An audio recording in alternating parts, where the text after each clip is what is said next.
All right, welcome back. Now, the Central Bank of Nigeria is facing one of the most challenging situations in the country right now.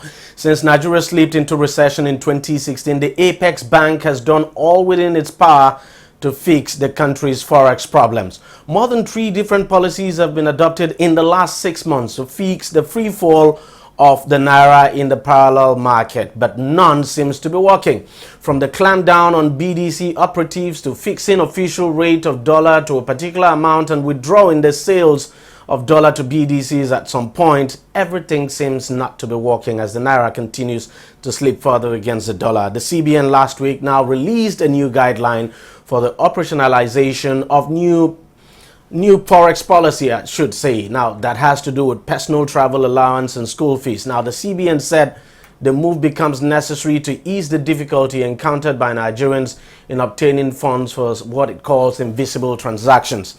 The new measure include commencement of weekly sale of foreign exchange to banks classified as merchant banks, small banks, and big banks. Now, PTA sales and school fee sales shall be every Tuesday. That's according to the central bank. Now, for sale of personal travel allowance, the following conditions must be met. Applicants must be 18 years and above.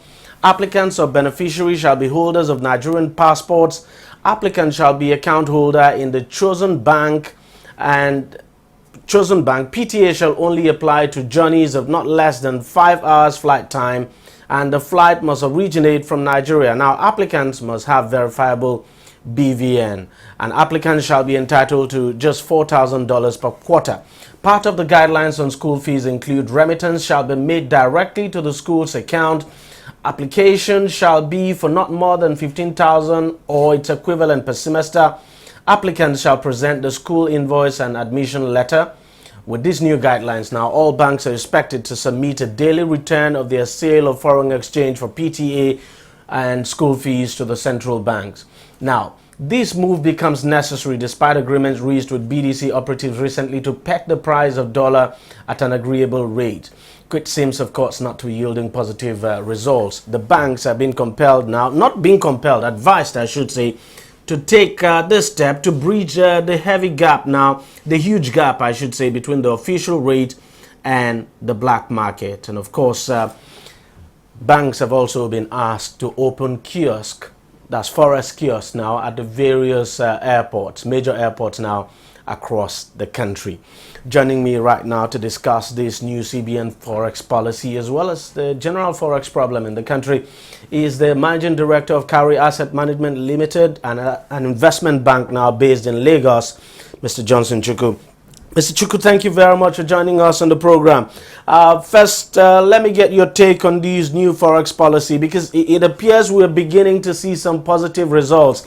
Because just, should I say just hours after the new Forex policy was announced, we saw some kind of movement in the parallel market. Well, on the new foreign exchange policy, one would say that it's a step towards achieving market-determined rate. And what the central bank has done is to now try to bring back the forex interbank market so that banks will trade foreign exchange among themselves, and that will now help bring back liquidity into the forex market. Yes, CBN still remains the dominant market supplier, but by selling to the banks and removing the restriction the banks have on what volume or what percentage of what they bought from CBN that they can sell in interbank, they are going to improve liquidity in the interbank market. And the key thing, the critical challenge we have had in the past was because the interbank market dried up.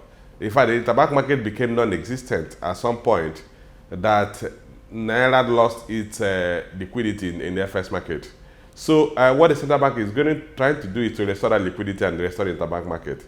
And ultimately, that will lead to improved exchange rate. It will lead to naira appreciation, and we've seen a lot of appreciation in the past 4 days. We've seen naira drop from a lowest of $520 naira to $1 to, in neighborhood, I understand, it's trading about 470 naira to $1.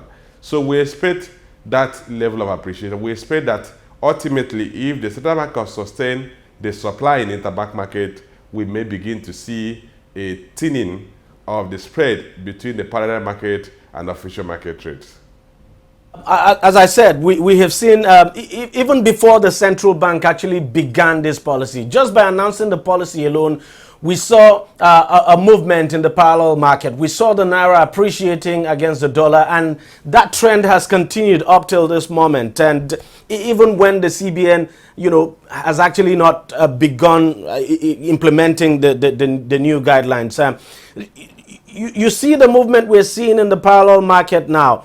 Do you think, say by next week when these new guidelines come into full force, we will see a further appreciation of the naira in the parallel market? Well, everything will depend on the ability of central bank to sustain the supply. If the central bank sustains supply, what will happen is that a lot of economic agents who have been holding back or warehouse dollars with the expectation naira will continue to depreciate will now bring the money they have been holding back into the market.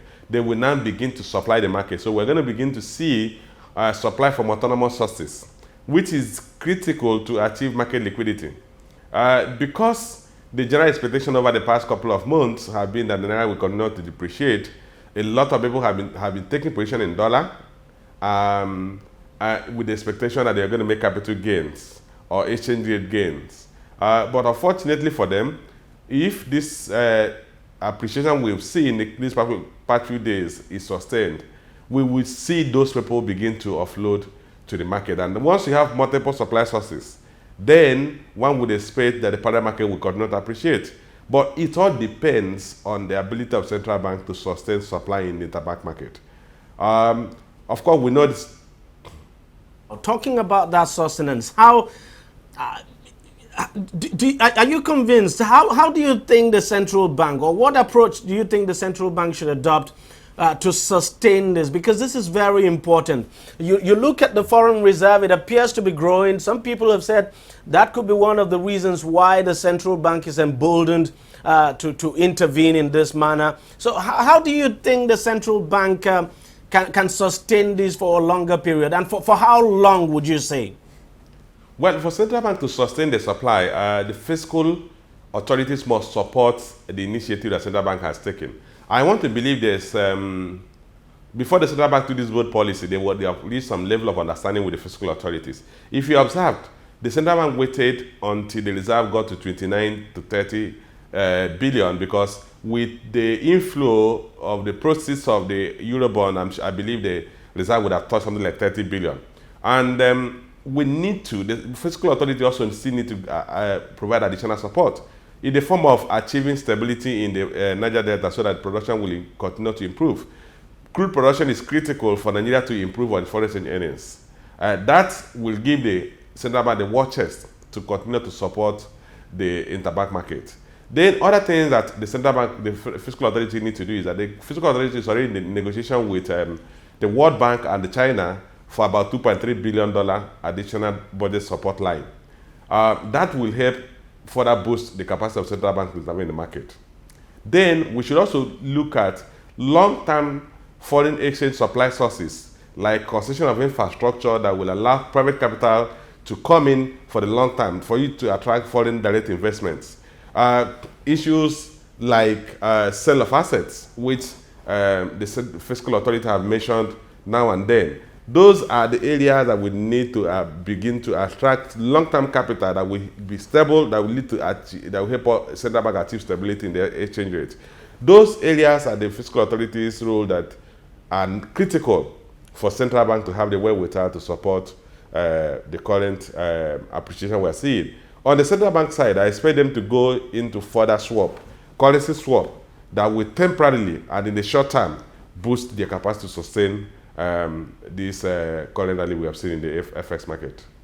And talking about currency swap, whatever happened to that policy, sometime last year that we had Nigeria entered with China, to engage in currency swap, to exchange, to begin to use the Chinese yuan?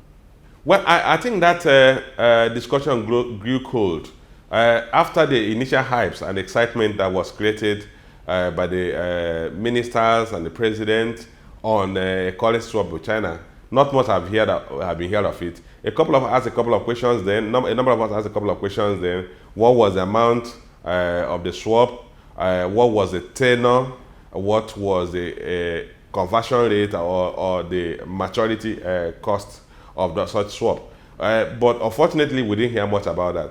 But I know beyond that, that the central bank engages in short-term currency swap, selling naira on a buyback basis for foreign currencies, for dollar. Like I said, these are short-term measures, but the long-term measures will largely come from the fiscal authorities. Ability to access offshore lending facilities, either budget support line or current support line, ability to access order to sell assets, ability to sustain flow from our main source, which is export of crude, which will only come from addressing or moderating the militants in the Niger Delta. This will largely come from the fiscal authorities. And we need a harmonized fiscal and monetary policy measures to be able to sustain the new forex policy that central bank has adopted. What I want to know is, if the CBN continues with this policy, I'm asking, do you think we are seeing the gap now between, that gap between the official market rate and the unofficial market rate? We're seeing that gap now closing. Do you think if this policy continues, we'll be able to narrow that gap to, say, somewhere between 5 to 10%? Well, I think it will be difficult for one to hazard a guess on where the margin will come down to. But if this is sustained, which we've seen in the past, sometime in 2008, 2006, 2007, and 2008, we saw a margin of less than 2 naira to a dollar between the parallel market and official market rate. I do not rule out the possibility of achieving that, which is actually what obtains in every market where you have every market that is largely efficient. The key thing about what we've been pushing for is that we should achieve some level of efficiency in the forex market. And if you do that, all the multiple exchange rates we talk about will all converge. I wouldn't know to what extent we're going to narrow the margin, but I am clear in my mind that if the central bank sustains the supply in the tobacco market, we're not going to be seeing margins of 100 naira to a dollar that we've had in the past couple of months. It should narrow significantly. Let's talk about our reserve. I mean, we can see it is growing, just approaching around 30 billion, if it hasn't hit $30 billion now. How good is that news for Nigeria? Well, it's very critical that because one, it helps enhance the central bank capacity to intervene in the market to create liquidity in the FX market. And that liquidity will ultimately attract autonomous sources of flow. Beyond that, the reserve itself gives foreign portfolio investors the assurance that they will be able to exit the market whenever they want to. And that will further boost their excitement about Nigerian assets. Today, we have a lot of Nigerian financial assets that are undervalued. Look at the price at which equities are trading. Look at the yield on our fixed income instruments. Those should ordinarily be a major pool for foreign portfolio investors, but they've not been because we've had volatility in exchange rate. We've also had a largely illiquid foreign exchange market.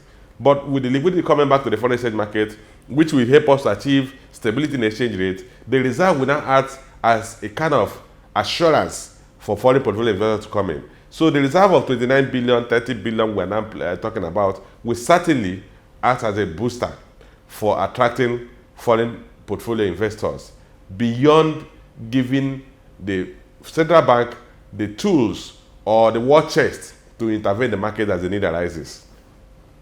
How critical is it? How critical is this stability in the forex market now? How critical is it to fighting inflation in this country? Because as you know, of course, the last inflation figure released by the NBS, that's the Bureau of Statistics, now puts our inflation figure at 18.7%, which of course is high, the highest since September 2005, as we've been told. So if we're able to achieve stability in the forex market, how critical will that be in our fight against inflation? Well, if you look at one of the most critical factors that attract alternative sources of flow into an economy is the liquidity of FX market. Foreign portfolio investors will not come into your market no matter how attractive your assets are if you do not have liquidity in your FX market. Even domestic remittances are going to look for alternative routes to come into your to bring in their funds.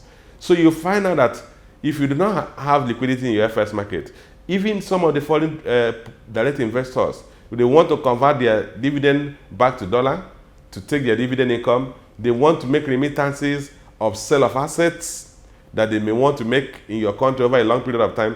Then you all need liquidity in your FX market. Liquidity in FX market is one of the most critical factors in attracting foreign portfolio investors, in attracting foreign direct investors, and even in making your economy attractive for other sources of flow. And we knew when we had that liquidity. We saw a reserve that each up to about $60 billion. And I always mention this. The $16 billion we had in the reserve sometime in the past was not all from proceeds of crude sales. A reasonable portion of that reserve was from inflows from foreign direct investors and foreign portfolio investors. So if you achieve liquidity, if you restore liquidity to your FX market, you're going to be seeing that inflow, because the reality is that the Nigerian economy remains attractive, but for policy constraints. If we take out those unfavorable policies, you're going to see resumed interest in investment in this country. Is this going to have any impact at all on inflation if we're able to achieve stability in the Forex market? Yes, it should. It should, to the extent that if you look at the inflationary rate of about 18.9 or thereabout that we are talking of, 18.7 we are talking of now, 18.72, it was largely driven by pass-through effect of the continual devaluation of the currency. The dollar serves imported products, acts as input material for a lot of manufacturing products in the country, beyond the fact that the consumer goods that you see in the shop floors are mostly have some foreign inputs or imported products. So there is a direct transmission effect of exchange rate on the prices of goods and services in the country. So if we begin to see an appreciation of the currency that we are seeing today, you are going to see that reflected in the price of goods and services. If you look at the imported inflation in the country, if you disaggregate the inflation rates and you look at the imported inflation, you realize that it has always been on upward trend because of the devaluation of the currency. So as the currency begins to revalue, we should expect that to impact on the price of goods and services, which is what you refer to as inflation. Let me just quickly ask you this question before I let you go, Mr. Chukwu. For how long do you think the CBN will need to sustain this policy or continue to intervene in the Forex market before we are able to achieve solid stability in that market?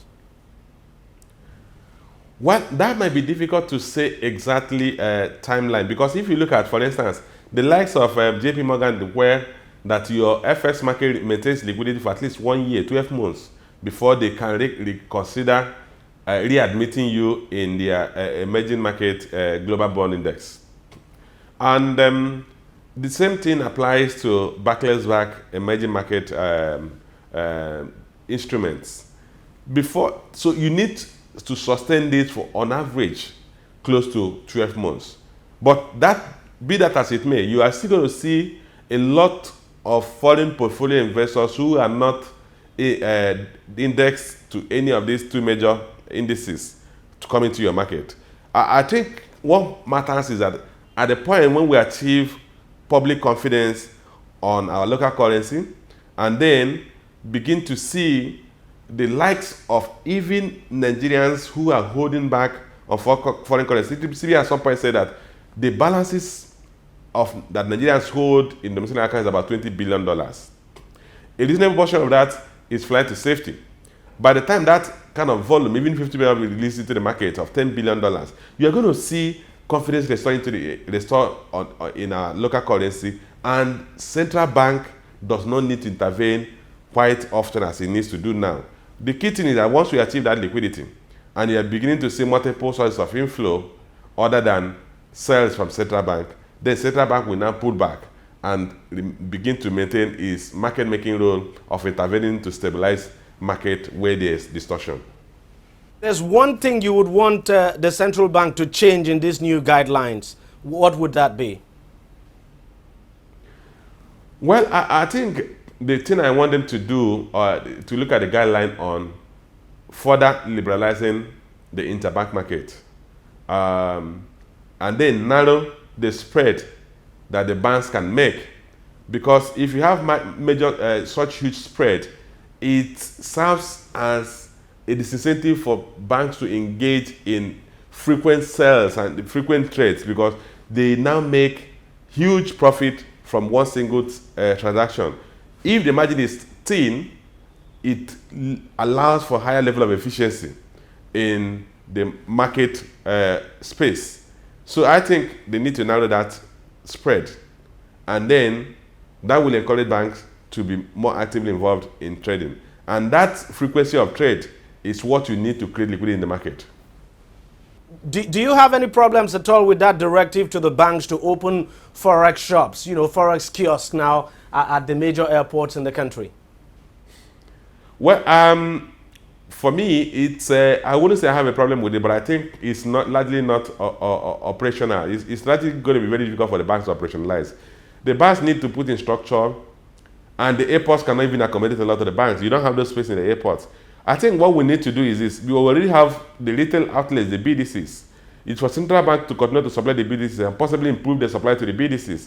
The BDCs serve as one of the angles, one of the channels to bring down exchange rate. Because the BDCs lack the capacity to hold or to stock up foreign currency. They don't have that financial muscle to stock up foreign currency. So as you give them allocation, they're likely going to sell the allocation at lower margins. So, and that is what you need to create the multiple sources of outlets. It's not necessary for the banks to go and set up operational bases at the airport. I do not see many banks doing that. The airports do not have the infrastructure to accommodate several banks, and the trade at the airport is going to be minimal because right now central bank has restored the cashless policy. So when you get to the airport and you're traveling that very day, are you going to go to the airport with your cash to buy foreign currency, or are you going to effect your transfers when you get to the counter of the banks? So I do not think that is very feasible. The challenge, the tools to create ubiquitousness in the sales is to use the BDCs, which are already part of the value chain in distributing or in disbursing foreign currencies to retail end users. Mr. Chukwu, thank you very much for joining us on the program, and thank you very much for your thoughts and contributions. We really appreciate it. Well, that's it on the program. If you want to watch it again, it's simple. Just log on to our website, tv360nigeria.com. You'll find this program and lots more there. You can also subscribe to our YouTube channel. The address is youtube.com/TV360Nigeria. Now, do subscribe to get the latest videos and updates. You can join us on Google Plus as well. It's at TV360 Nigeria, or like us on Facebook. The address is facebook.com/TV360 online. You can also follow us on Twitter. Our handle is at TV360 online. Thank you very much for watching. We'll see you again next week. Bye-bye.